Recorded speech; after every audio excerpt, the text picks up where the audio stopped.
Section 1 from the book of Genesis. God said to Jacob, "Arise, go up to Bethel, and live there. Make there an altar to God who appeared to you when you fled from the face of Esau your brother." Then Jacob said to his household and to all who were with him, "Reject the foreign gods that are among you. Purify yourselves. Change your garments. Let us arise and go up to Bethel. I will make an altar to God there who answered me in the day of my distress and was with me in the way which I went." They gave to Jacob all the foreign gods which were in their hands and the rings which were in their ears, and Jacob hid them under the oak which was by Shechem. They travelled, and a terror of God was on the cities that were around them, and they didn't pursue the sons of Jacob.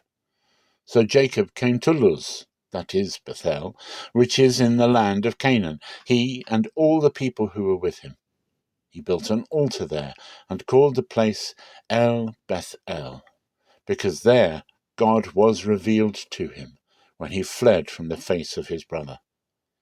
Deborah, Rebekah's nurse, died, and she was buried below Bethel under the oak, and its name was called Allon Bakuth.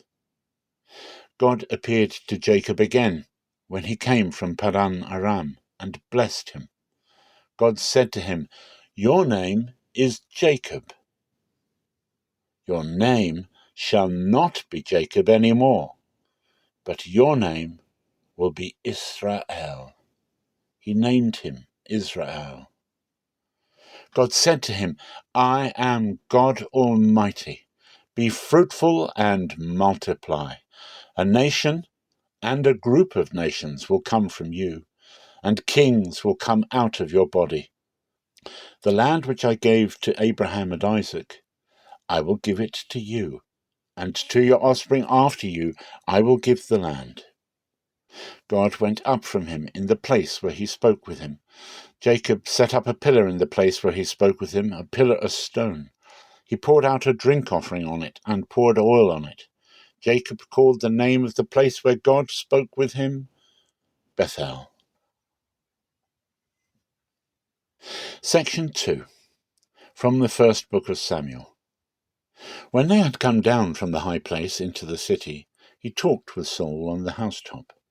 They arose early, and at about dawn Samuel called to Saul on the housetop, saying, "Get up, that I may send you away." Saul arose, and they went out, both of them, he and Samuel, abroad. As they were going down at the end of the city, Samuel said to Saul, "Tell the servant, pass on before us." And he passed on. "But stand still first, that I may cause you to hear the word of God." Then Samuel took the vial of oil and poured it on his head, and kissed him, and said, "Hasn't forever one anointed you to be prince over his inheritance?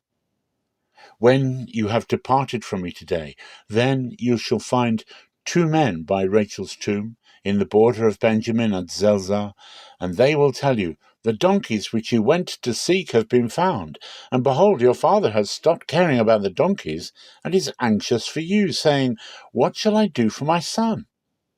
Then you shall go on forward from there, and you shall come to the oak of Tabor, and 3 men shall meet you, there going up to God to Bethel, one carrying 3 young goats, and another carrying 3 loaves of bread, and another carrying a bottle of wine, and they will greet you, and give you 2 loaves of bread, which you shall receive of their hand.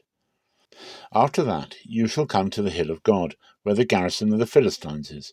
And when you have come there to the city, you shall meet a band of prophets coming down from the high place, with a psaltery, and a tambourine, and a pipe, and a harp before them, and they will be prophesying. And the Spirit of Forever One will come mightily on you, and you shall prophesy with them, and shall be turned into another man. Let it be, when these signs have come to you, that you do as occasion shall serve you, for God is with you. You shall go down before me to Gilgal, and behold, I will come down to you to offer burnt offerings, and to sacrifice sacrifices of peace offerings. You shall wait 7 days until I come to you, and show you what you shall do. When he had turned his back to go from Samuel, God gave him another heart, and all those signs happened that day. When they came there to the hill, behold, a band of prophets met him, and the Spirit of God came mightily on him, and he prophesied among them. When all who knew him before saw that, behold, he prophesied with the prophets, then the people said to one another, What is this that is come to the son of Kish? Is Saul also among the prophets? One from that place answered, Who is their father? Therefore it became a proverb, Is Saul also among the prophets? When he had finished prophesying, he came to the high place. Saul's uncle said to him and to his servant, Where did you go? He said, To seek the donkeys. When we saw that they were not found, we came to Samuel. Saul's uncle said, Please tell me what Samuel said to you. Saul said to his uncle, He told us plainly that the donkeys were found. But concerning the matter of the kingdom of which Samuel spoke, he did not tell him. Samuel called the people together forever one to Mizpah, and said to the children of Israel, Thus says forever one, the God of Israel, I brought up Israel out of Egypt, and I delivered you out of the hand of the Egyptians, and out of the hand of all the kingdoms that oppressed you. But you have today rejected your God, who himself saves you out of all your calamities and your distresses. And you have said to him, No, but set a king over us. Now, therefore, present yourselves before forever one, by your tribes and by your thousands. So Samuel brought all the tribes of Israel near, and the tribe of Benjamin was taken. He brought the tribe of Benjamin near by their families, and the family of the Matrites was taken. And Saul, the son of Kish, was taken. But when they sought him, he could not be found. Therefore they asked of forever one further, Is there yet a man to come here? Forever one answered, Behold, he has hidden himself among the baggage. They ran and fetched him from there, and when he stood among the people, he was taller than any of the people from his shoulders and upward. Samuel said to all the people, You see him, whom forever one has chosen, and there is none like him among all the people. All the people shouted and said, Long live the king! Section 3, from the second book of Chronicles. Now, when Solomon had finished praying, the fire came down from heaven and consumed the burnt offering and the sacrifices, and the glory of forever one filled the house. The priests could not enter into the house of forever one, because the glory of forever one filled forever one's house. All the children of Israel looked on when the fire came down and the glory of forever one was on the house, and they bowed themselves with their faces to the ground on the pavement, and worshipped, and gave thanks to forever one, saying, For he is good, for his loving kindness endures forever. Then the king and all the people offered sacrifices before forever one. King Solomon offered a sacrifice of 22,000 head of cattle and 120,000 sheep. So the king and all the people dedicated the house of God. The priests stood according to their positions, the Levites also with instruments of music of forever one, which David the king had made to give thanks to forever one. When David praised by their ministry, saying, For his loving kindness endures forever, the priests sounded trumpets before them, and all Israel stood. Moreover, Solomon made the middle of the court holy that was before the house of forever one, for there he offered the burnt offerings and the fat of the peace offerings, because the bronze altar which Solomon had made was not able to receive the burnt offering, and the meal offering, and the fat. So Solomon held the feast at that time for 7 days, and all Israel with him, a very great assembly, from the entrance of Hamath to the brook of Egypt. On the 8th day they held a solemn assembly, for they kept the dedication of the altar 7 days, and the feast 7 days.